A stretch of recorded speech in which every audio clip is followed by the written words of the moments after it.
Suriname में नहीं, Mauritius में रहे और 10 साल जापान में रहे।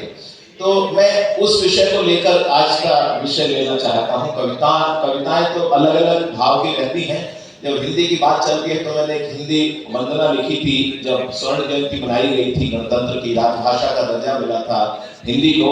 उस समय लाल किले के लिए मैंने एक रचना लिखी थी, उसके एक दो अंश में सुना के फिर मैं प्रवासी संसार की तरफ आना चाहूंगा, क्योंकि मेरी भी 16-17 देशों की ऑथेंटिक तरीके से, डॉक्टर साहब लोग तो एक देश घूमते हैं, 21 देश बताते हैं, मैं 16-17 देश जो है 52 यात्रा है मेरी, 16 बार अमेरिका गया हूँ।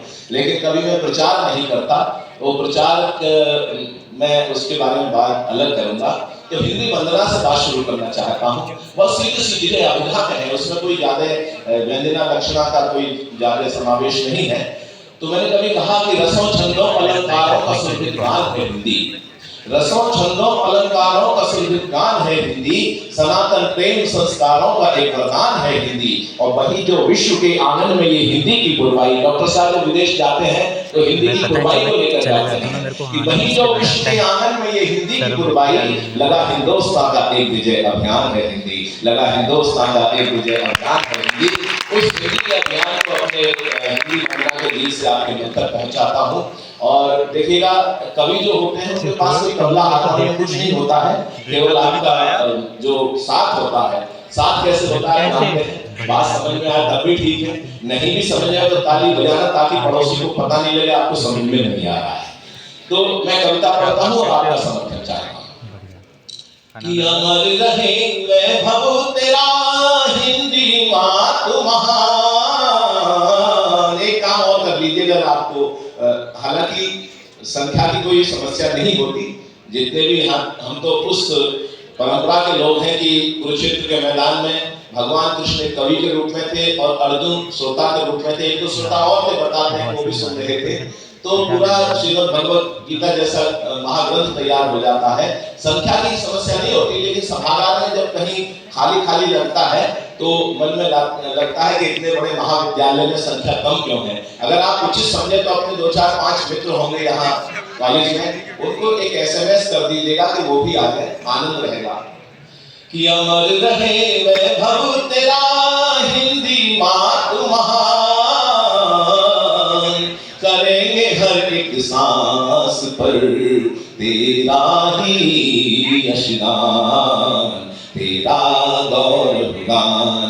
ओ मेरे देश के बसैया हिंदी को अपनाओ रे, ओ हिंदुस्तान के बसैया हिंदी को अपनाओ रे। जय जय हिंदी का नारा, जय जय हिंदी का नारा मिल सभी लगाओ रे, ओ मेरे देश के बसैया हिंदी को अपनाओ रे। हिंदी जल जल के अंतर में प्रेम सुधा बरसाती है, नूतन नवली ज्योति ज्ञान की जीवन धन्य बनाती है। गहन दिल मन के हरने को आशा दीप जलाती है, चेतन और अचेतन वासी ईश्वर दरस कराती है। हिंदी दुर्गा हिंदी काली सरस्वती कल्याणी है, हिंदी ब्रह्मा विष्णु शिव की महाशक्ति चक्राणी है। हिंदी लक्ष्मी पार्वती हिंदी कमला कल्याणी है, शब्द ब्रह्म की अनुपम पुत्री और अनूठी वाणी है। ये शब्द ब्रह्म की अनुपम पुत्री और अनूठी वाणी है। तो हिंदी पावन गंगा गोता सभी लगाओ रे, ओ मेरे देश के बसैया हिंदी को अपनाओ रे, हिंदुस्तान के बसैया। बिल्कुल बहुत अच्छा सुन रहे आप, ऐसे ही डूब के सुने जैसे सत्यनारायण की कथा चल रही हो। ओ मेरे देश के बसैया हिंदी को अपनाओ रे, भाषाओं की नदियां मिलती हिंदी ऐसा सागर है। साथ आइएगा थोड़ा। भाषाओं की नदियां मिलती हिंदी ऐसा सागर है, छलक रही अमृत घट समझो हिंदी ऐसी गागर है। भारत की रग रग में बहता हिंदी प्रेम सुधाकर है, गली गांव और नगर नगर में हिंदी ज्ञान प्रभाकर है। हिंदी संस्कृति की बेटी ये नित नित नई नवेली है, हिंदी संस्कृति की कन्या ये नित नित नई नवेली है। गुजराती कन्नड़ कश्मीरी या बोली बुंदेली है, तमिल मराठी बांग्ला उर्दू पंजाबी अलबेली है, तमिल मराठी बांग्ला उर्दू पंजाबी अलबेली है।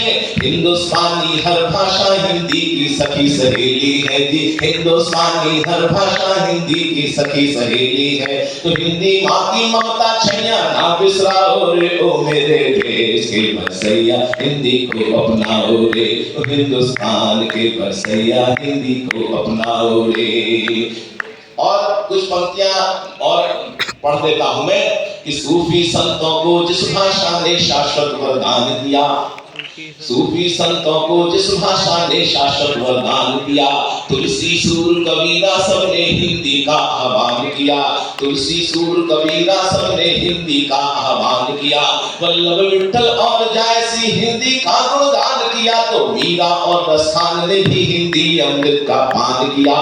नानक और दास मलूका की भक्ति महकाती है, और रहीम रत्नाकर भूपति हिंदी सबको भाती है। प्रेमचंद भातेंदु बिहारी हिंदी सबकी भाती है, केशव रामानंद गजानन का गौरव बतलाती है। बच्चन पंत निराला दिनकर जिसकी महिमा गाई है, द्विवेदिया भूषण ने भी हिंदी अपनाई है। चंद्र वरदाई के छंदों में हिंदी मुस्काई है, नागर भूमिल नागार्जुन ने हिंदी कथा सुनाई है। स्नातक जयशंकर और गुप्त सुभद्रा हिंदी गाथा कहते हैं, स्नातक केदार कोहली हिंदी धारा बहते हैं। देवराय त्यागी ने पानी और व्यास भी कहते हैं, हिंदी का आशीष मिला हम सबके दिल में रहते हैं जी, हिंदी का आशीष मिला हम सबके दिल में रहते हैं। तो विजय पताका हिंदी की जल पे फहराओ रे, ओ मेरे देश के बसैया हिंदी को अपनाओ रे, ओ हिंदुस्तान के बसैया। और जब ये सारी भावनाएं आती हैं तो एक कवि की भावना क्या कहती है कि क्या होना चाहिए? हिंदी मन की भाषा, हिंदी जन जन की अभिलाषा हो। हमारे कवि हैं सुरेश अवस्थी, उन्होंने कहा कि अब उन्होंने उस समय कहा था कि 60 साल तो बीत चुके हैं, आगे की अभिलाषा क्या है? दुनिया हमसे पूछ रही है भारत तेरी भाषा क्या है? बहुभाषी देश है हमारा, लेकिन कोई ना कोई एक संपर्क की भाषा ऐसी होनी चाहिए जिसको राजभाषा के रूप में संविधान में स्वीकृत किया गया, लेकिन अभी भी संघर्ष जो है वो चलता रहता है। तब मैं कहता हूं कि हिंदी मन की भाषा, हिंदी जन जन की अभिलाषा हो। नई सदी नवयुग में हिंदी नव चेतन की आशा हो, कोटि कोटि जन प्रेम करे अब ऐसी कुछ परिभाषा हो। हिंदी के मस्तक पे छाया अब तो दूर कुहासा हो, हिंदी अपनी भाषा अपनी संस्कृति का उद्धार करे, साहित्य पर ऋषियों मुनियों के सपनों को साकार करे। और पतित ना हो नवयुग में कुछ ऐसे संस्कार भरे, और पतित ना हो नवयुग में कुछ ऐसे संस्कार भरे, अलंकार रस छंदों से अब हिंदी का श्रृंगार करें। तो भारतवासी मिल हिंदी को तिलक लगाओ रे, ओ मेरे देश के बसैया हिंदी को अपनाओ रे, ओ हिंदुस्तान के बसैया हिंदी को अपनाओ रे। जय जय हिंदी का नारा में सभी लगाओ रे, ओ मेरे देश के बसैया हिंदी को।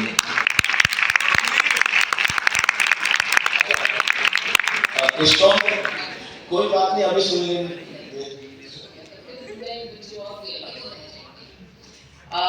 बहुत जोरदार तालियां हमारे